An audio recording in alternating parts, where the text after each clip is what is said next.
What if the deadliest conflict in history didn't involve a single battlefield clash between the world's two greatest powers? In the Cold War, the United States and the Soviet Union never fought each other directly, yet came closer to nuclear annihilation than any generation before or since. The Cold War was born in the aftermath of World War II, when the wartime alliance between the United States, Great Britain and the Soviet Union collapsed into suspicion and rivalry. With Germany defeated in 1945, the Soviets established communist governments across Eastern Europe, securing borders and projecting power. The United States and its Western allies feared permanent Soviet domination, viewing communism as a threat to democracy and economic freedom. Those opposing ideologies, capitalism and communism, set the stage for decades of conflict without direct military battle. By 1947 to 48, the competition had solidified into what we now call the Cold War, a global struggle for influence, territory and political systems.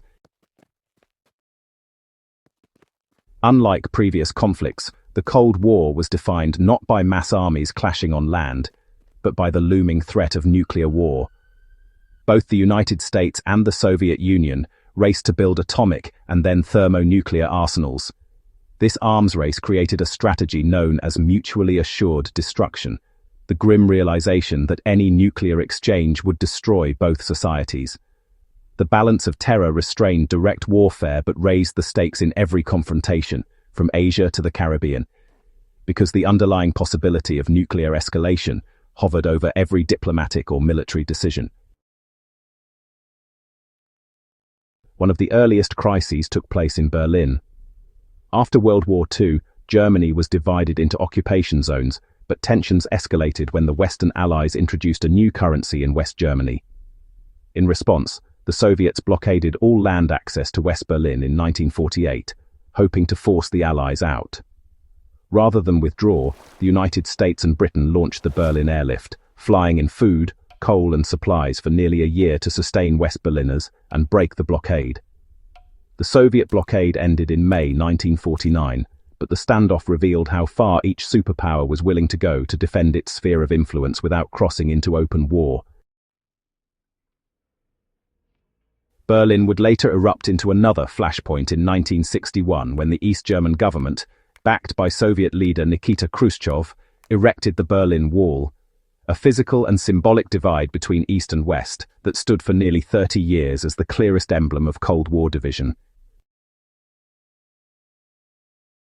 If any moment shows the peril of the Cold War, it was the Cuban Missile Crisis in October 1962. United States reconnaissance discovered Soviet nuclear missile installations in Cuba, just 90 miles from American shores. President John F. Kennedy imposed a naval quarantine and demanded the missiles be dismantled. For 13 days, the superpowers teetered on the edge of nuclear war in the most serious confrontation of the 20th century. Ultimately, Soviet Premier Khrushchev backed down, agreeing to remove the missiles in exchange for United States pledges not to invade Cuba and a secret promise to remove United States missiles from Turkey. This crisis underscored how close the world came to nuclear catastrophe, and it reshaped how both nations approached diplomacy and arms control. Because neither side wanted direct conflict, much of the Cold War was fought indirectly through proxy wars, conflicts where one superpower backed one side and the other supported the opposite. The Korean War, from 1950 to 1953, saw North Korea backed by the Soviet Union, and China invade South Korea, prompting a United Nations intervention led by the United States. The result was a bloody stalemate and permanent division along the 38th parallel.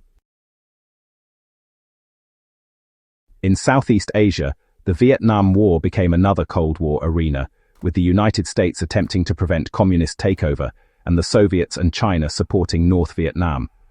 That war lasted decades and ended with unification under communist control, at enormous human cost. Proxy conflicts weren't limited to Asia. Africa, Latin America and the Middle East saw coups, revolutions and interventions shaped by Cold War alignments. By the late 1980s, internal pressures were weakening the Soviet system. Economic stagnation, the burdens of military competition and nationalist movements within Soviet satellite states forced political change. Mikhail Gorbachev introduced reforms under perestroika, or restructuring, and glasnost, meaning openness, loosening the Communist Party's grip and allowing greater political freedom. These reforms inadvertently accelerated demands for autonomy across Eastern Europe and eroded Soviet authority. Communist regimes fell one after another.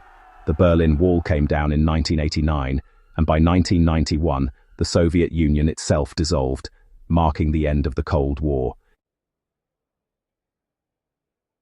The Cold War's legacy, well, it really lives on. Nuclear strategy, international alliances like NATO, and the balance of power in global politics all stem directly from this era. Even today's geopolitical tensions, including debates about Russia, China, and nuclear proliferation, reflect unresolved threads from that long rivalry. Moreover, the experience of managing crises like the Cuban Missile Crisis remains a model for diplomacy under extreme pressure, reminding us that, sometimes, restraint can avert catastrophe. Beyond geopolitics, the Cold War, influenced culture, technology, and science. The space race, born of fear and competition, produced satellites, space exploration leadership, and innovations that shape life today, from GPS and telecommunications to computer science.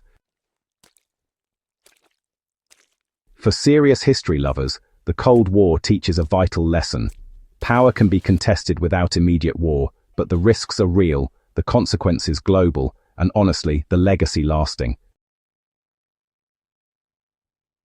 Understanding the Cold War, well, it really sharpens how we see today's world, from alliances and rivalries to how nations project power and manage conflict.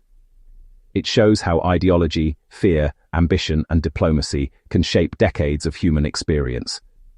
If this deep dive enriched your view of Cold War history, hit like, subscribe, and, watch our next video on how the Cuban Missile Crisis almost triggered World War III.